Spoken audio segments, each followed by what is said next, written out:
بسم اللہ الرحمن الرحیم۔ تربیت کی مشکلات، المشکلات التربویۃ، تربیت کی مشکلات۔ تو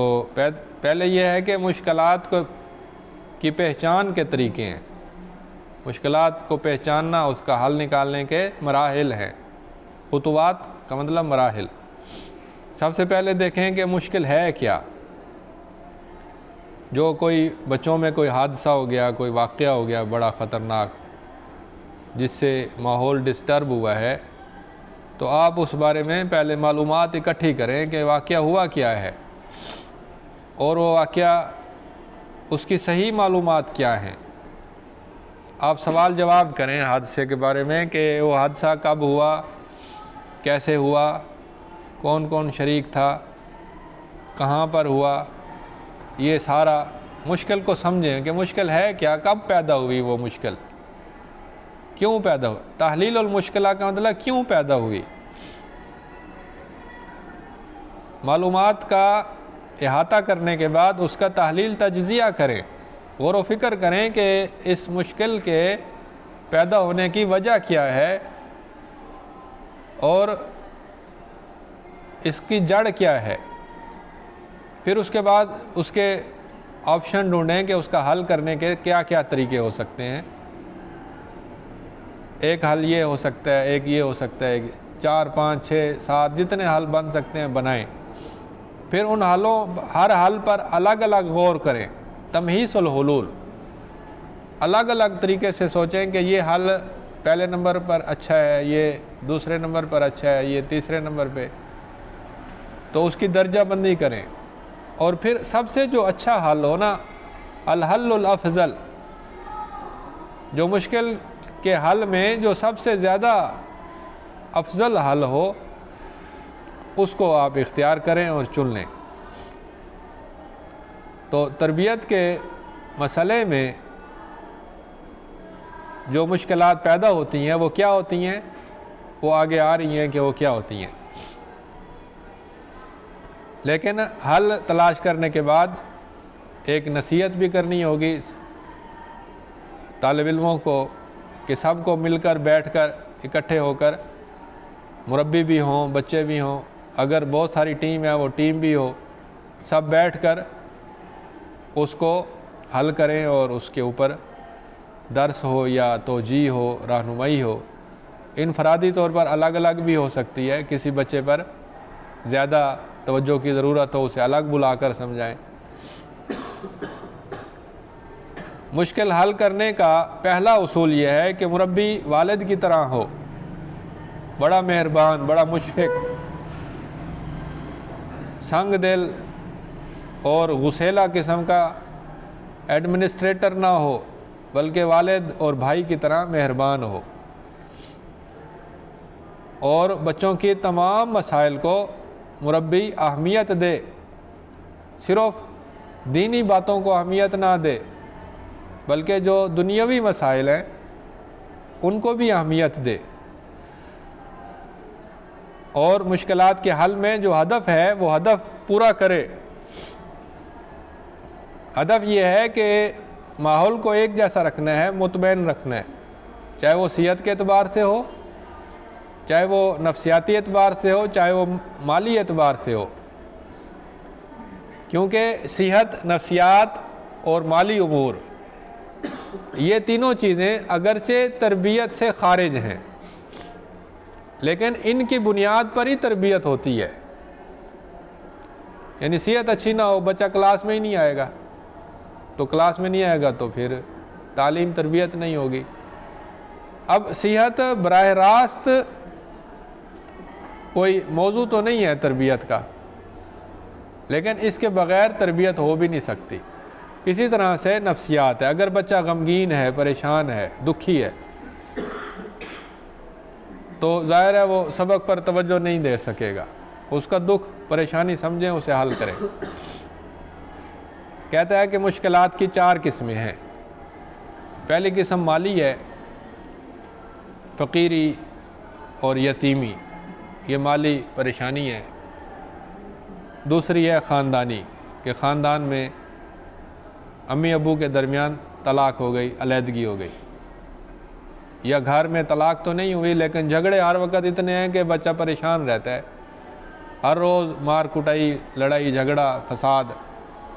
یا شدت ہوتی ہے کہ ہر وقت باپ ڈانٹتا رہتا ہے یا ماں ڈانٹتی رہتی ہے،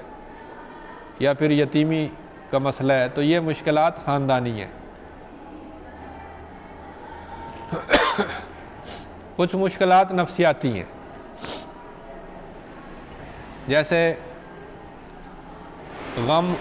غمگین ہونا، مایوس ہونا، دباؤ کا شکار رہنا، کوئی آسانی اور سہولت گھر میں نہ ہو یا ادارے میں نہ ہو، یا بیماری جسم میں جان میں لاحق ہو جائے، تو یہ نفسیاتی مشکلات ہیں۔ اور کچھ مشکلات تعلیمی ہیں، جیسے سبق سمجھ میں نہ آتا ہو، یا یہ کہ بچے کا لیول کمزور ہو، بچہ اس کا مستوی معیار کمزور ہو۔ اگر بچوں میں کوئی مشکل پیدا ہو جائے تو مربی اور مدرس کے ذمے ہے کہ اس کو حل کریں۔ حل کرنے کا طریقہ یہ ہے کہ سب سے پہلے تو وہ نرم مزاج بنے، بچوں کے ساتھ نرمی کریں، ان کو اہتمام دیں، ان کی ناقدری نہ کریں، ان کو اہمیت دیں اور ان کی بات کان لگا کر سنیں، انہیں وافر وقت دیں کہ ان کا شکوہ سنیں، اور اگر وہ زیادہ شکوے کریں جو غیر مناسب ہوں تو پھر بھی صبر کریں، کیونکہ وہ بچے ہیں، وہ بڑے نہیں ہیں، بچے ہیں، بچوں نے شکوہ کرنا ہے، بڑے نے سمجھنا ہے کہ شکوہ تو غلط ہے لیکن میں نے صبر کر کے ان کا شکوہ سننا ہے، اور پھر وہ مال اور وقت اور خوش دلی کے ساتھ سخاوت کرے، مہربانی کرے بچوں کے ساتھ جتنی کر سکتا ہے، مشکل حل کرنے کے لیے اقدامات کرے، تعاون کرے، محنت کرے، اور اگر خود حل نہیں کر سکتا تو پھر رہنمائی کرے کہ یہ کام میں تو نہیں کر سکتا لیکن اگر آپ ایسے ایسے کریں نا تو پھر آپ یہ مشکل حل کر لیں گے۔ تو اگر کچھ بھی وہ نہیں کر سکتا تو ہمدردی ضرور کرے، ایک پرجوش قسم کی ہمدردی کہ مجھے بڑا دکھ ہے اور میں بڑا معذرت خواہ ہوں کہ میں آپ کا مسئلہ حل نہیں کر سکا، لیکن میری پوری کوشش ہے کہ جیسا ہی میرے امکان میں ہوا میں ضرور آپ کی مدد کروں گا۔ تو پوری ہمدردی کرے، اس سے بھی مسئلہ حل ہونے میں فائدہ ہوگا۔ مسئلے کے حل میں بعض باتیں بڑی غلط ہیں، ان سے بچنا چاہیے۔ بعض اوقات بچے جو ہیں وہ اپنے مشکل کو پیش کرنے میں مبالغہ کرتے ہیں، مشکل ہوتی ہے لیکن بہت زیادہ نہیں ہوتی، یا تو وہ خود گھاڑ لیتے ہیں کہ یہ مشکل ہے حالانکہ ہوتی ہی نہیں ہے، یا پھر مشکل کو بڑھا چڑھا کے بیان کرتے ہیں تاکہ وہ استاد کا وقت زیادہ لیں یا استاد کو اس کے ہدف سے مقصد سے پھیر دیں۔ جب بھی مشکل کو سنیں تو غور سے سنیں اور طالب علم کو اہمیت دیں، اور جب بھی بچے کو وقت دیں تو مناسب وقت دیں کہ بچہ کہے کہ میری بات ہی نہیں سنی، تو یہ نہ کہیں کہ میں نے کسی جگہ جانا ہے تو جلدی بیان کرو جو بھی آپ نے بیان کرنا ہے، یہ نہ کہیں، اور یہ نہ کہیں کہ میرے ہاتھ میں تو کچھ نہیں، میں کیا کر سکتا ہوں، میں کچھ نہیں کر سکتا، یہ نہ کہیں۔ جو کرنا ہے کریں، جو نہیں کرنا نہ کریں، لیکن اسے یہ ہرگز نہ کہیں کہ میرے ہاتھ میں تو کچھ نہیں ہے۔ تو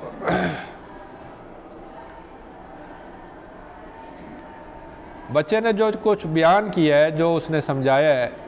جو مشکل پیش کی ہے، اسے یہ نہ کہیں کہ یہ تو ہو ہی نہیں سکتا،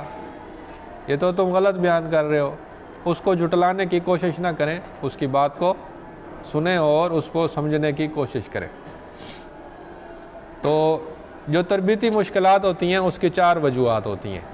یا تو ایمان کمزور ہوتا ہے، ایمان کمزور یعنی دین کمزور ہوتا ہے، یا پھر بچے کے پاس فراغت ہوتی ہے، سنجیدگی نہیں ہوتی، فارغ بچہ پھر نقصان دیتا ہے، یا پھر مربی کمزور ہوتا ہے کہ وہ بچے کو صحیح طرح سے مطمئن نہیں کر سکتا، یا پھر بچے کی یا استاد کی اپنی تربیت میں کمزوری ہوتی ہے۔ یہ 4 بڑی مشکلات ہیں، اور ان کا حل یہ ہے کہ مربی سنجیدہ ہو، منہج اچھا ہو، یعنی کورس ایسا ہو کہ بچے کو مطمئن کرے عقلی طور پر اور قلبی طور پر، ایمان کو مضبوط کرے، اور ذاتی تربیت کا اہتمام ہو، یعنی نماز کا، تلاوت کا، اذکار اور دعاؤں کا،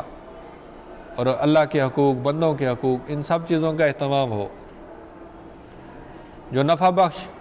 فائدہ مند امور ہیں ان کو اختیار کیا جائے تاکہ فراغت نہ رہے، مثلا لائبریری میں جا کر کتابیں پڑھیں، کوئی اچھے مقالے ہیں وہ پڑھیں،